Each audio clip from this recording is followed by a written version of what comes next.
Welcome to Season 3 of the Peakcast. We're here with another episode, and this episode is called Empowerment in the LGBTQ Community. And today we have Jamal Perry, who is a program coordinator at Diverse and Resilient. He'll be discussing a variety of topics of traumas that people in the LGBTQ community face, and be talking about his life experiences and what he does to impact his community directly. So stay tuned.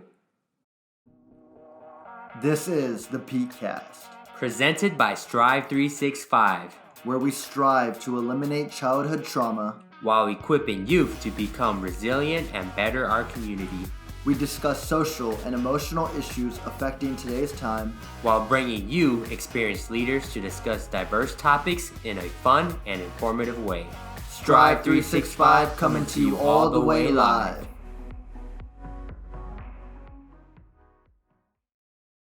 Strive 365 coming to you all the way live. Hey guys, welcome to Season 3 of the Peakcast. Hassan Rahim here with my amazing co-host, JP. Really excited to kick off this season. We're going to have 7 guests for you guys, and we're going to talk a lot about what happens in the community, how we're growing, not just in Milwaukee, but all over. But we're really excited for these 7 guests to share how they've impacted the community. And I'd like to introduce a good friend of mine, a strong leader in the LGBTQ community. Let's give a round of applause for Jamal Perry, who's a program coordinator at Diverse and Resilient. Jamal, introduce yourself. Tell us who you are. Yeah, I'm trying to make it as quick as possible. So like JP said, my name is Jamal Perry, Milwaukee native, UWM grad, MPS grad, and I'm currently working at Diverse and Resilient as a program coordinator for the Intersectionality Among Men, which is a program for 18 to 29-year-old. And this term people might know, same gender loving, so SGL, or gay, bi, queer Black men in the city of Milwaukee. So I've been doing that for about 2 years officially, and was a volunteer there 2 years before. So technically, I guess 4 or 5 years I've been doing this type of stuff as a volunteer and working, and many other things, but that's the sum of it. So fair to say, man, you were very passionate about being there specifically because you started as a volunteer and decided to stay. What was it that kind of drew you to working there specifically? Yeah, I've always been a person that has worked or volunteered or been involved in community since middle school, high school, going into college, and I've always found ways to get involved in the city that's mine, and if I can make an impact any type of way, I would. So once I got connected with the intersectionality, or I am for sure, that's a lot easier to say, I am. So I was recruited for I am. I think I was going to get tested at Bestie Clinic, and someone was volunteering there who worked there and told me about it. And really the rest is history. And I, became really passionate about the group because it allowed me to find a sense of pride in who I was and help me with my own identity and be around other like Black, SGL men. That's awesome, man. That's beautiful to hear. So we go into this portion called the face list. And so faces are our key values that we have over here at Strive 365 and the Peakcast. And so when have you used faces in your daily life? When have you used foster resilience, act with empathy, cultivate change, establish trust, or when have you served youth? You could just give us one example. Right.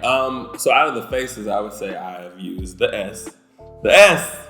I don't know if I'm supposed to use but serve youth. That's, I kind of went into it, but I guess to be even more detailed, I first started working with young people when I was in high school. I was a volunteer at Milwaukee Public Theater, which is a nonprofit org that I think is still around, but they focus on like arts and stuff like that. And I was going to different community centers and schools, and then going into city or Milwaukee and working directly at Pulaski and being involved with MPS even more direct. And even now we're working with young people, they're still grown, but still youth. Like it's somewhere young people, 18 to 29-year-old individuals are young people. So why does it feel great to help the youth? That sounds like something that you're really passionate about again. Why the youth specifically? I would say because I feel like it's always important to be a reflection of the people that you're serving. And I've been fortunate enough to be giving gifts and education and all these other resources and be an example for young people. So, for example, starting with City Year, that was important for me to be a part of, because those were young people who were from the same neighborhoods that I was, who were going to NPS. I'm a graduate of NPS and now working in the LGBT community in a public health setting. I know how important sexual health is for young people and young Black people and brown people and people of color in general, to get that proper education around that. That's great. Yeah, the youth definitely, it's always great to empower the youth and make them feel like they can do anything they want. So that kind of leads us to what this topic is today that we'll be discussing with Jamal. The empowerment in the LGBT community. So just really talking about how you really helped empower those youth and anyone that wants to be a part of this amazing community. So can you kind of first touch on what do you do exactly for Diverse and Resilient and I'm? Yeah, so I feel like most people who are in public health and working in this type of work, like y'all, in nonprofits, you do a bunch of different stuff outside of what just your title is. So I'm a program coordinator for the Intersectionality movement. So I do that, but that encompasses giving sexual health presentations, leadership development, volunteering in other spaces, tabling, like all these different things to represent the organization or I am specifically, and just being an advocate for the community. So I guess that's how I would quickly just sum up those many different roles. Your quick little resume. Yeah, in my elevator speech. That's what we do for Strive too. We kind of dip in different bowls, different pots. But Jamal has a big platform. He's a host of a podcast. But with your platform, Jamal, a lot of people. Everybody knows Jamal if you live in Milwaukee. But how are you using your platform to impact the community? Like, how are you directly impacting them? Yeah, obviously, I think besides the work that I do, I am a reflection of the community that I serve. So I'm still ingrained in the community, live in the community, have friends in the community, do all that. So, using my platform is doing things like this, or, being featured on this podcast or this live or speaking at this event, knowing that I can be a person or face that people look to and are familiar with and trust, and also I have the gift of relationship building and building sustainable relationships in this type of work that I do, which is important. And yeah, I guess just using my platform all those different ways, like I talked about, stuff like this, speaking engagements, being an advocate in my everyday life for the work that I do. Awesome, man. So I know a lot of times, man, when you're finding out about how I can be involved in the community, a lot of times the community has a certain way of seeing how things should be. When you knew that you were coming out, what were some of the tough situations and some of the methods that you used to help you come out? And not only just let everyone know that you were a part of the community, but also how proud you are. I love hearing you say how proud you are, and just seeing yourself become a leader in this community. Yeah. How did you really empower yourself, and what helped you build to that? Yeah, I would definitely say, there was a lot of different things. Yeah, sorry about that. No, it's good. So, I guess starting with coming out. So coming out in my opinion, and a lot of people's opinion in our community directly, is not a really a one-time thing. It's a continuous journey, because there's always going to be people who necessarily don't know or have an assumption, or we live in this very heteronormative world. So if there aren't quote unquote a visible sign or whatever, everyone's going to assume you're straight until you say otherwise. So coming out really is a daily thing, but definitely getting to the space of me being comfortable with who I am and owning that and doing the work that I do and serving the communities that I'm a part of, definitely took time. It took work. But I Am, which is, the group that I coordinate now, was a big part of me, and a big part of my journey and who I am and the work that I do, because I Am is a HIV and STI prevention program, but is modeled off of this CDC recognized intervention, which is actually called empowerment.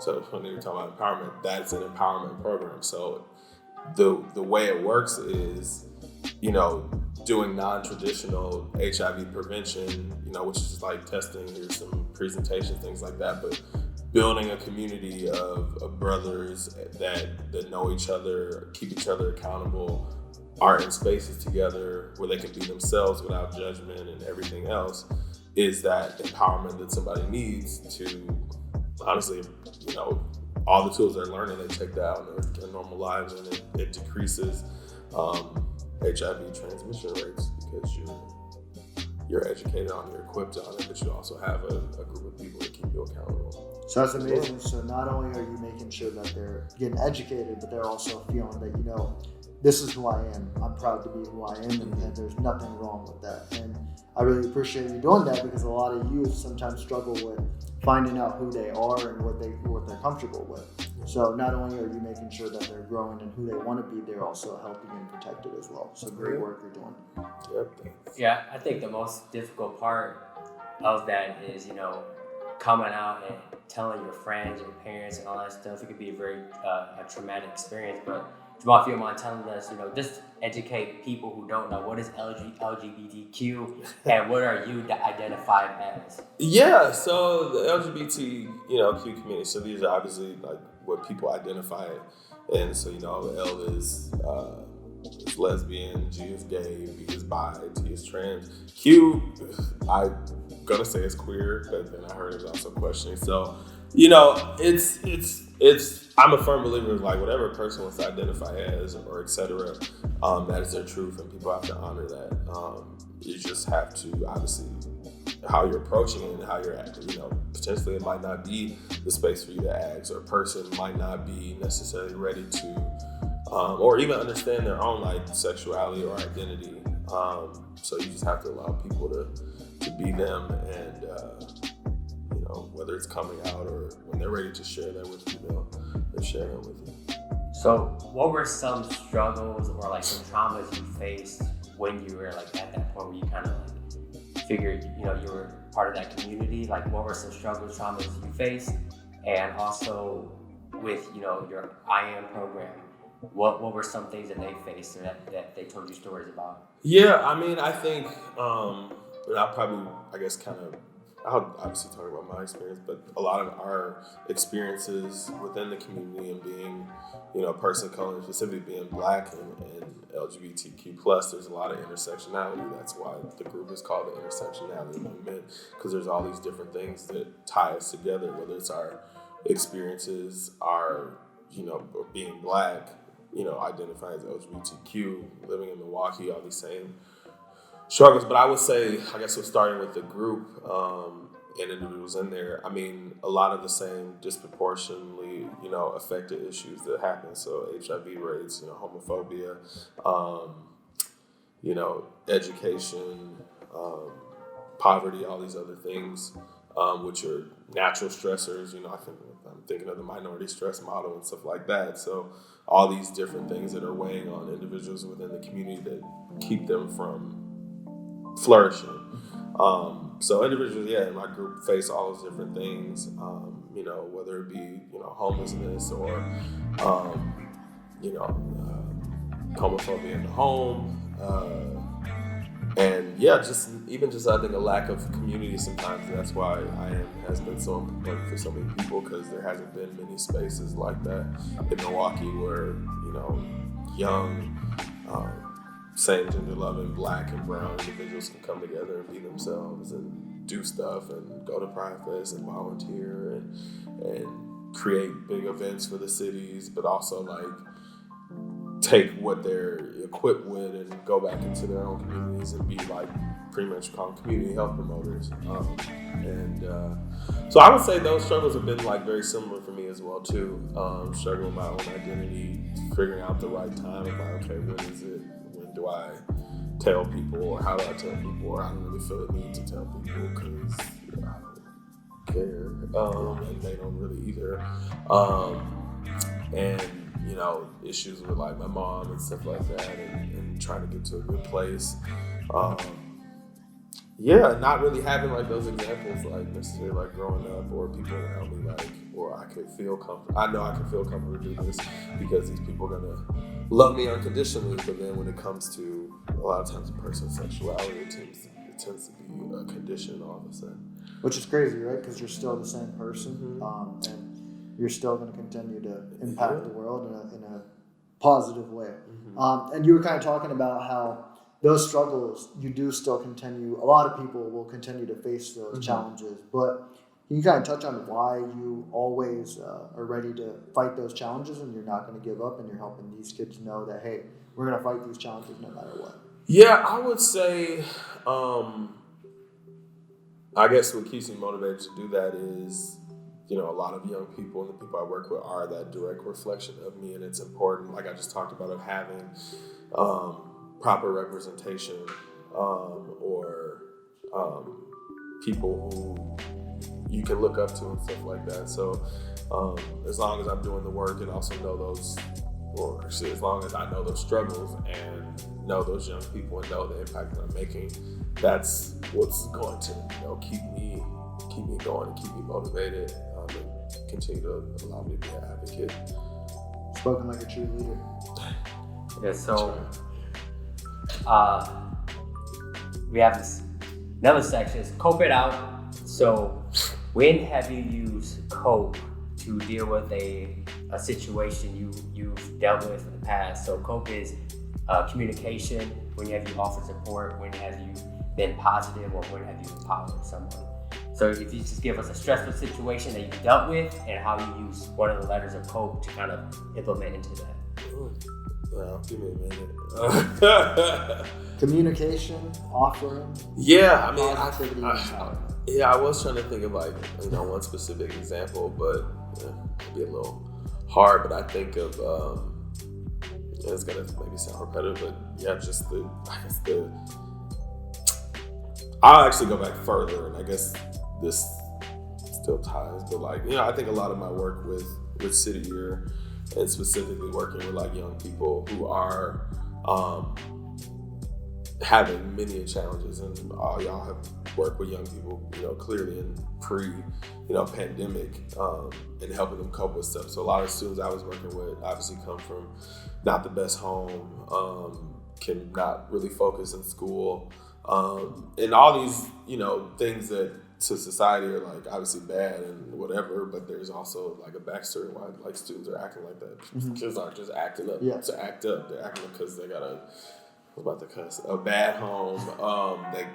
It's a war zone to get to the bus, and then by the time they get to school, they just want to go to sleep, or they don't feel like paying attention. So I think a lot of the coping, mechanisms that I had to use, I think were the most visible to me while I was directly in a school and having pullouts with students and having one-on-ones with them, setting goals with them to get their attendance back on track, or setting goals with them to pass this test so they can get on track to graduating, because I worked in kind of 3 different areas: attendance, academics, and social emotional learning.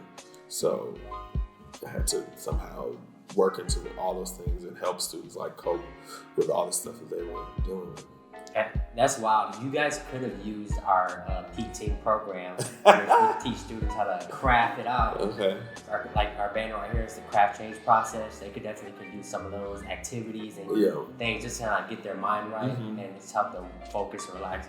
Yeah, I definitely know from what I'm hearing and seeing a lot, I definitely think students definitely could have used something like this, which a lot of these things have come along later in life in a way that we necessarily didn't see growing up, and we had to cope with stuff way differently, or this old school notion of you just deal with it. So it's awesome that things like this. The best part with craft is that you get Coach JP to teach it, so you can't ask for a better person. Right? I'm going to ask a really random question that you don't even know about, but it caught my eye.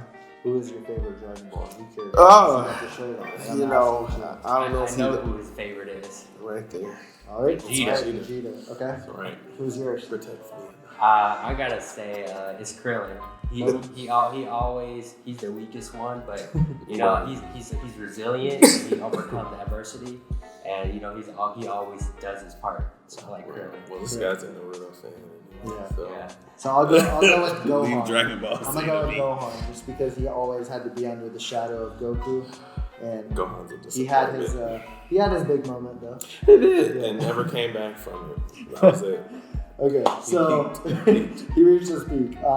So guys, we're gonna give you 30 seconds, and you can shout out anything you want, whatever you want to do. You have 30 seconds. JP, do you have the timer out? Yep. JP is a stickler on the timer, just to let you know. So you have 30 seconds, whatever you want to shout out, and your time starts now. All right, this is Jamal. Make sure you check out diverseandresilient.org for all things diverse and resilient. Make sure you check out the Intersectionality Among Men, our Facebook page, and our Instagram. You can find that at Intersectionality Among Men. Also, check out Horizontal Refreshments podcast on Instagram, Facebook Live, Facebook. You can check out our page, Spotify, all streaming platforms under the TDR network. And make sure you just, follow me on Instagram, Perry JKP. 30 seconds on the job. Man, you're good. Bro. That's awesome, man.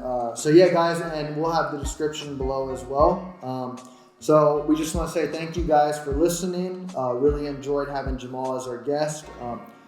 Hopefully you guys take away a lot from this episode and learn that you can be who you want to be. Don't be afraid, stand up, and you will always have someone in your corner who is willing to fight with you and for you. And that's what Strive is also going to do. That's what Diverse and Resilient is going to do. And just know that 3 of us and many more are always going to be there for you. Strive 365 coming to you all the way live.